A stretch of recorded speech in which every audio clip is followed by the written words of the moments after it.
또 뭔가 필이 안 올 신방인데 그럼 필 오게 해줄게요. 여기에 대해서 실장이 있으니까는 그래도 할게요. 자, 여기서 그렇게 찼어요. 찼으니까는 이제 여러분들은요, 이거 보고, 이거 실장한테, 아니면 원장한테, 이거 이태고 했어요. 라고 고자질 것 같아서 제가 내려가가지고 페인트 샀어요. 칠했어요. 이랬을 때 이 건물의 가치가 증가됩니까? 아니죠. 옛날과 똑같죠. 원상 회복이죠. 그러면 이건 필요경비에 포함되지 않는다. 이렇게 됩니다. 이게 수익적 지출이에요. 자, 이렇게 또 있어요. 또 있다. 그럼 이거 능률 유지. 자, 문장에서 원상 회복, 능률 유지 나왔으면 포함되지 않는다. 만약에 그것도 생각 안 난다면 저 생각하세요. 발로 찬 놈. 그럼 될 거 아니에요. 그럼 여기에서 이제 문장을 가보니까 수익적 지출 포함되지 않는다. 이러는데 여기 수익적 지출로서 이렇게 간결하게 문장 나온 것은요. 언제냐? 10의 2 전입니다. 10의 2 전에서는 수익적 지출 이렇게만 나왔어요.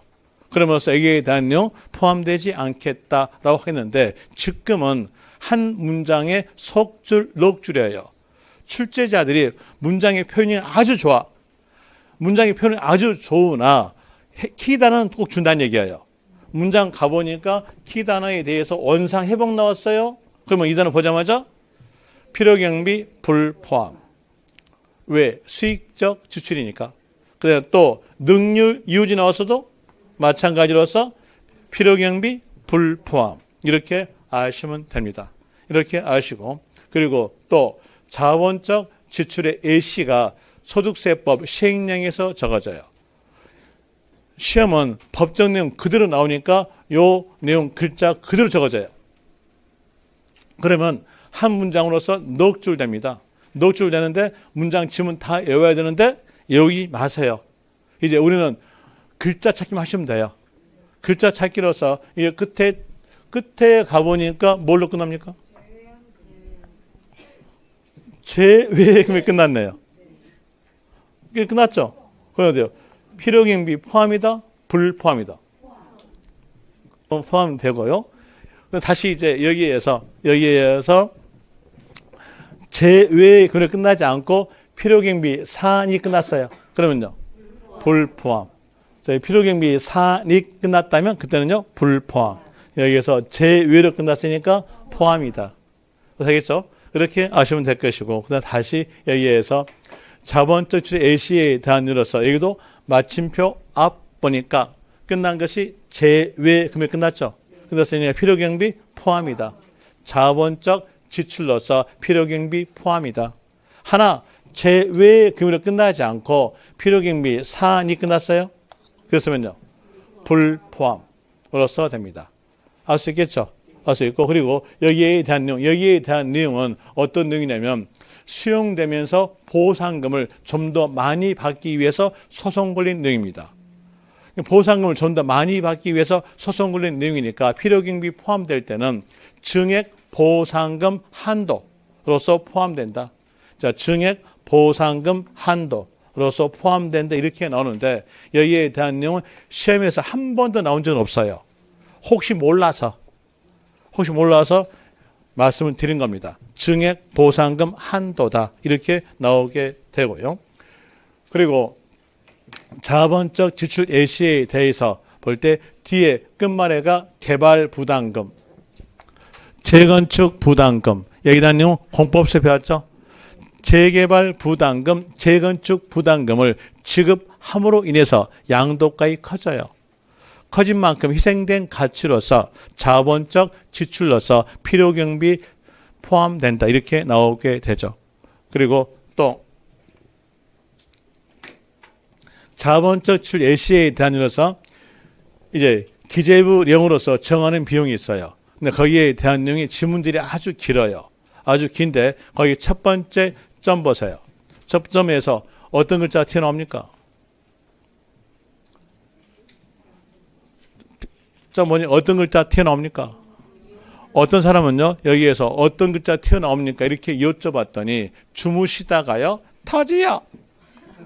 이거 아니죠? 뭐 튀어나왔어요? 이용 편의. 아까 말씀드렸잖아요. 개량 아니면 이용 편의 아니면 용도 변경 이 글자 있으면 이 글자 보자마자 그 문장은 자원적 지출 문장이다. 이용 편의 나왔죠? 자원적 지출 문장으로 하시면 되고요. 그 다음에 또 여기에 대한 내용으로서 여기도 문장이 지문이 길어요. 지문이 긴데 어떤 글자는 탁 튀어나오냐? 이용 편의. 이용 편의 나왔으니까 자원적 지출. 저는 이 문장의 뜻이 어떤 뜻인지 저는 몰라요. 누가 잘 아냐? 학교 선생님이 잘 알아. 저는 학교는 과목이 아니야. 아니, 저는 문장 풀 줄 알아. 문제 푸는 것은 이용 편의 나왔으니까 자원적 지출. 이러면 되고요. 그리고 또 다시 여기 세 번째 점에 대한 일로서 나오는데 여기에 대한 내용이 원래는 이게 한 문장으로서 넉 줄입니다. 좀 줄여서 석 줄이에요. 그럼 여기에 대해서 줄였다 하더라도 또 늘렸다 하더라도 단어가 있어요. 단어가 뭐냐? 수익자 부담금. 수익자 부담금 이 글자만 보자마자 자원적 지출하세요. 수익자 부담금, 자원적 지출. 설명드릴게요. 자, 이 수익자 부담금에 대한 내용은 이건 지금은 하천이랄지 댐공사에서 나옵니다. 그런데 예전에 우리나라 못 살 때 이건 도로에서 나왔어요. 도로로 알려주는 게 더 편하니까 도로로 설명해 줄게요. 한 1960년대 말 정도입니다. 이때는 우리나라가 북한보다 더 못 살았어요.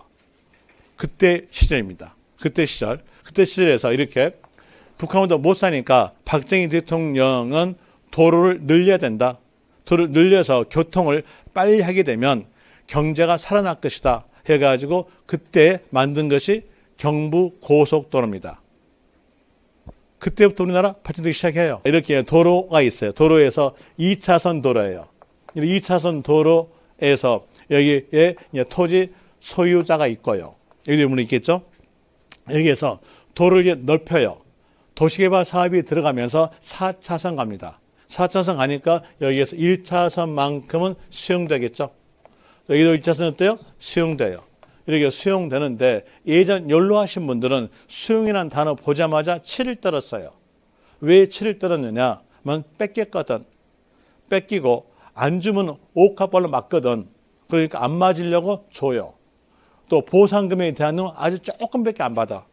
이런 것이 수용이었어요. 지금은 수용되면 좋죠. 수용되면요 보상금에 대한 내용이 시가 대비해서 130%, 140% 나옵니다. 지금은 좋아. 그러나 옛날은 싫어. 옛날 얘기예요. 옛날 얘기 수용됐어요. 수용되면서 여기 보상은 조금 받았어. 조금 받고 이제 수용됐고요. 그리고 이제 여기에서 국가가 아스팔트를 깔아요. 그런데 아스팔트 깔 비용도 없어. 깔 비용도 없으니까 여기에서 소유자 너가 일부 부담해. 이거예요. 부담했다. 글자 뭐 나와요? 부담금 나오죠. 부담함으로써 이 토지 가치는요. 자, 진흙도로하고 아스팔트 도로하고 어디가 더 가치가 높아요? 아스팔트 도로. 높잖아요. 그러니까 여기에 가치가 올라가죠. 올라가니까 같이 올라간 내용의 이익을 받은 너가 부담해라. 이거예요. 그러니까 수익자 부담금. 그럼 이 금액을 지급함으로써 가치는요? 증가된다. 양도가 커지니까 커진 만큼을 필요경비로 넣어주겠다. 그럼 거기 문장에서 아는 거 뭐만 하시면 되겠어요? 수익자 부담금. 이 글자 있으면 이 글자 보자마자 필요경비에 포함된다. 자본적 지출로서 필요경비 포함된다 하시면 됩니다. 이렇게 하시면 되고 그리고 양도 비용 갑니다. 양도 비용. 양도 비용에 대한 내용이 뜻부터 먼저 읽어줄게요. 뜻에 대한 내용은 자산을 양도하기 위해서 직접 지출한 비용. 자, 여기서 국어공부부터 먼저 합시다. 국어공부에 대한 이유로서 비용 이렇게만 나오고 앞에가 직접, 간접 이 말이 없어요. 직접, 간접 이 말이 없다는 얘기는 직접 비용, 간접 비용 다 포함하겠다. 이런 뜻이에요. 그런데 여기에 대한 내용 비용 앞에가 직접 붙였죠. 그러니까 직접 비용만 들어간다. 그럼 반대적으로서 간접 비용은요 포함되지 않겠다로 나오게 됩니다. 그래서 간접비용이 포함되지 않으니까 이제 소득세법에서는 어떤 것들이 직접 비용이다라고 적어져 있어요. 적어져 있는 걸 보고 저는 열거한다 그래요. 그 열거된 것이 바로 여기에 대한 계약서 작성비, 공증비, 인지대, 소개비, 양도소득세 신고서 작성비, 증권거래세 이렇게 적어져 있어요. 그럼 이제 볼 때 이 적어진 것이 직접비, 안 적어진 것은요 간접비로서 포함되지 않는다. 이렇게 나오니까 여기에 대한 내용으로서 이걸 외우셔야겠죠? 아니 암기해줘야 여러분들이 직접비, 간접비 구별될 거 아니에요. 저는 암기란 말 쓸게요. 근데 이걸 다 외워야겠는데 너무 많아. 너무 많으니까 우리 간결한 글자 딱 하나만 합시다. 하나만 외웁시다. 하나, 수수료. 이제 문장을 보니까 그 문장에 대한 내용이 수수료에 해당된 내용이었으면 양도비용이 포함이 된다. 수수료가 아니면 포함되지 않는다. 이렇게만 수수료 글자만 알았으면 이거 다 외운 거예요. 좋죠? 수수료 뜻은요. 글자 적어주고 돈 받는 거. 이게 수수료 뜻. 이제 글자 적어주고 돈 받는 거였으면 양도비용. 필요경비 포함. 글자 적어주고 돈 받는 게 아니라면요. 필요경비 불포함. 간접비용으로서 들어가지 않는다. 이겁니다. 한번 해볼까요? 계약서 작성비는요. 수수료죠. 포함이 된다. 이거 되겠죠. 또 해볼까요? 변호사들의 공증비는요. 수수료죠. 수수료니까 포함이 된다. 그리고 또 인지대는요. 인지대는 수수료 성격으로 신고하는 거거든요. 포함이 된다. 또 해볼까요? 대출 이자는요. 자, 대출 이자가 글자 적어주고 돈 받는 거면 양도비용에 포함될 것이고 글자 적어주고 돈 받는 게 아니라면 포함되지 않는다. 대출 이자는 돈 빌려주고 받는 거예요. 그러니까 돈 빌려주고 받는 거니까 포함되지 않는다. 또 해볼까요? 이사 비용은요? 포함되지 않는다. 이거 됩니다. 그리고 이제 아는 거 수수료가 수수료가 직접 비용이다. 되겠죠? 수수료 아닌 것은 간접 비용으로서 아시면 됩니다. 그러면 거기에 수수료라는 글자에다가 하나만 더 추가합시다. 하나 추가하는 거에 대한으로서 자산을 취득함에 있어서 법령 규정에 의해서 매입한 주택 채권과 토지 개발 채권, 저희서 채권을 만기 전에 금융기관에 팔므로써 발생한 매각 차손, 팔므로써 발생된 차인한 손실. 이 차인한 손실은 주택을 신축할 때 발생된 거니까 필요경비에 포함되겠다는 뜻입니다. 근데 여기도 문장의 지문이 워낙 기니까 간결하게 이렇게 하세요.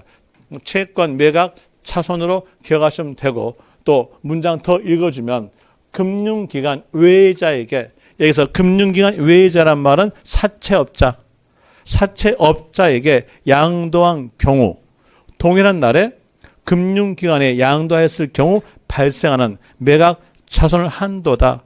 사채업자한테 판 것도 인정합니다. 인정하는데 어느 한도? 은행 한도. 이런 거죠.